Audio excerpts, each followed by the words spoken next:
চোর মমতাকে টাইট দিতে গেছিলাম, টাইট দিয়েছি।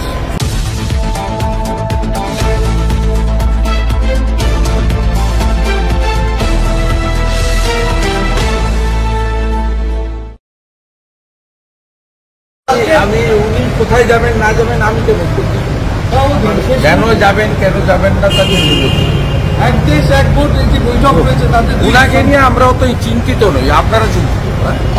আপনি দেখা করলেন আজকে, পাওয়া যাচ্ছে না, কি বলবেন? আজকে আপনি ডিসিকে জিজ্ঞেস করুন।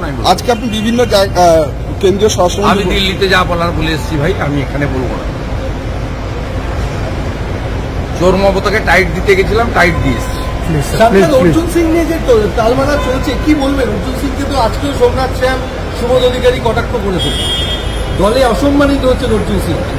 এর উত্তর অর্জুন সিংই দিতে পারে, এর উত্তর তো আমি দিতে পারবো না, কারণ অর্জুন সিং জেনে শুনেই ওদের সঙ্গে গেছে, এখন স্বাভাবিকভাবে প্রতি পদে পদে অপমানিত হচ্ছে। ব্যারাকপুর আসন ভারতীয় জনতা পার্টি, নরেন্দ্র মোদী, এবং ব্যারাকপুর আসন থেকে যিনি পদ্ম ফুলে দাঁড়াবেন তিনি জিতবেন, মানে ব্যক্তি ফ্যাক্টর নয়। ব্যারাকপুর আসনে নরেন্দ্র মোদীকে প্রধানমন্ত্রী করার জন্যই লোক ভোট। অর্জুন সিং যদি আবার ফিরে আসেন স্বাগত জানাবেন? না, এরকম কোনো প্রস্তাব আমাদের কাছে নেই, আর প্রস্তাব এলে এককভাবে কেউ সিদ্ধান্ত নেয় না। আমাদের পার্টির টিম রয়েছে, আমরা বসে আলোচনা করি, কিন্তু কোনো প্রস্তাব নেই। তাছাড়া আমরা কোনো ব্যক্তির উপরে নির্ভরশীল নই।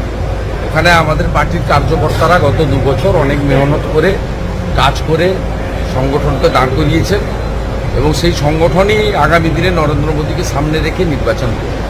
দলের বর্ষিয়ার নেতাকে এভাবে বিধায়করা অপদস্থ করছে প্রকাশ্যে, এটা কি দলের নিয়ন্ত্রণ নেই বলে মনে করছেন? কিছু এটা দলই নয়, এটা একটা company, private limited company. Trinamool দল কে বলেছে? আমি তো 21 বছর ওই পার্টিতে ছিলাম, মন্ত্রী ছিলাম। ওটা একটা প্রাইভেট লিমিটেড কোম্পানি, দুজন মিলে চালায়, পিসিআর ভাই।